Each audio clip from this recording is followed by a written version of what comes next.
Hey, what's up guys? Thanks for tuning into the channel. My name is Jason. In this channel we talk about Harleys, we talk about modifications to my Iron 883, and we do some gear reviews. You might have seen some of my helmet reviews and etc. Today is a big day for the channel. I'm doing the Hammer 1250 kit. So originally I was going to do an unboxing for you guys, and I wanted to show you all the things that came, or all the things that I bought with the kit. But I did one video and it just didn't look right, so I think what we're gonna just do is talk about why I'm getting the 1250 kit, and I'll show you a little bit of the pieces that I got along with it. But shout out to Dan from Hammer. They've just been fantastic. They don't really answer the phone, or they haven't answered the phone, but if you message them on Facebook, they'll get right back to you. They were very helpful with the questions that I had, and I actually placed the wrong order. I placed an order for the black fins with this, or the black cylinders with the silver fins, but they corrected my order. They got the, I wanted the black fins, black on black. So I've had my Iron 883 for, I want to say, going into almost about 8 months, right? I mentioned in one of my other videos that the Iron 883 is just severely underpowered. Obviously if you're gonna get the 1250 kit, you want more power from your bike. And why would you want more power from the bike? A lot of people would say that the Iron 883 is perfectly fine. It's enough for them to get from point A to point B, and if that's what you're looking for, great. But here are some reasons why I need a little bit more power from the bike. So let's get right into it. So reason number one, when you're merging into the highway, it just feels a little bit unsafe. I want to know that the bike has enough power to get me through whatever mess or whatever traffic or whatever caged idiot is coming my way. And currently the Iron 883, you really have to press on that throttle, and even then you don't get a whole lot of power. It's ironic to say I want more power from my bike because it's safer, but it's kind of true, right? You want to be able to speed up faster than the other cars are going to catch up to speed, or to be able to merge onto a lane safely, or if you feel like you're in a sketchy situation and you want to just be able to zoom past it, you want to know that that power is there. Right. So reason number two, I got the Iron 883 mostly thinking that I was going to ride by myself, and I do a lot of solo riding for the most part, but when I am in big groups, I generally tend to have to just really try hard to keep up with the other guys. It gets old after a while, it's fine, and they'll wait for me, but it gets old after a while. I want to be able to stay really tight with the group, right? Like, so if we're at a stoplight, if we're merging onto the highway again, I want to be able to stay very close behind whoever's in front of me so that a car doesn't merge into our lanes, breaking up the group trail. So that's reason number two, just being able to keep up with other riders. Reason number three, if you saw my previous video, I recently went to the Harley-Davidson dealership, and lately I've been for the past few months, I've been thinking about the Lowrider S. I'm not gonna lie, it looks like a fantastic bike. It looks great. It has all the power that I'll probably ever need. It's probably more comfortable for long distance riding, but let's be real, that bike is close to 20 G's, and I do not want to get myself into that sort of a situation where I'm spending a lot of money on a bike, and then I know that if you get the bike, I'm going to want to do upgrades like the exhaust and the intake. So I want to hold off as long as possible on that decision.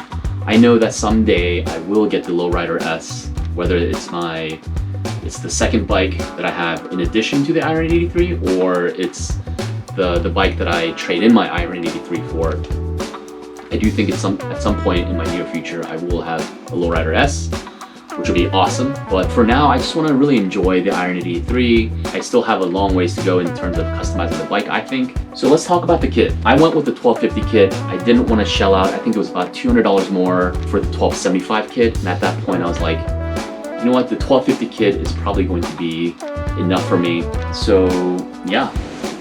All right, it's in this box here. I'm gonna just start pulling some stuff out for you guys. Some gaskets. Full disclosure, I have no idea. I'm not a bike guy, I'm not a mechanic, so I don't really even know why I would need these things. But when you go on the website is a little bit confusing, but I just kind of picked everything that they recommended that you would need. I like the fact that they had, like, within certain years you will need this, within certain years. If your bike is from, say, like 2002, 2015, you will need this. So picked up this gasket right here,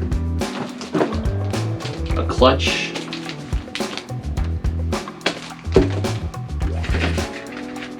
spark plugs.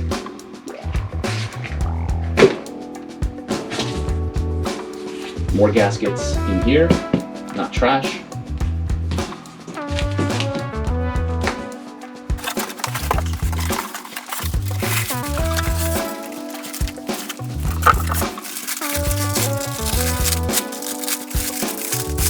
And this is what you're really paying for, right? Oh man, just look at this.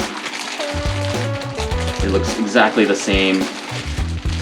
You know, I wouldn't even be able to tell you what the differences are off of that. But oh, it smells great. So went with the black fins. It's heavy, man. Look at that. Pistons. Like I said, I might be saying the wrong things, but I'm not a mechanic, or I don't really know all the intimate details of bikes, but from what I can tell, it's great quality. It's got that little hammer insignia here. Yeah, I'm super excited to get this installed on my bike. I have a guy coming out to my house tomorrow to install it. Man, the worst part is, you know, that 500-mile braking period. It's going to be really tempting not to gun the bike, but I will do what I can. So I'm getting this done tomorrow, and by the time you guys watch this video, I'll have it already installed, and I'll give you guys my first impressions on the Hammer 50 kit and the difference in power that I feel. You know, just the raw emotions that come when you get more power to your bike. So I'll do a review on that. And then I have the second cylinder in here. But if you guys are thinking about upgrading to the 1250 kit, or if you are looking at an Iron 83 or even 1200, and at some point you know that you're going to do the 1250 or 1275 kit, whether it's from Hammer or somewhere else, do yourself a favor. If you are going to do the exhaust intake and all that stuff, get the Dynojet Power Vision tuner for your bike. Because when I first got my bike, they installed the Screaming Eagle street tuner, and apparently, you know, the Screaming Eagle or the fuel pack, the Vance & Hines fuel pack, it does not play well with these kits. So when I emailed Dan or messaged him on Facebook, he said, "Hey, you're gonna need the Dynojet Power Vision. It's just better matched with this kit."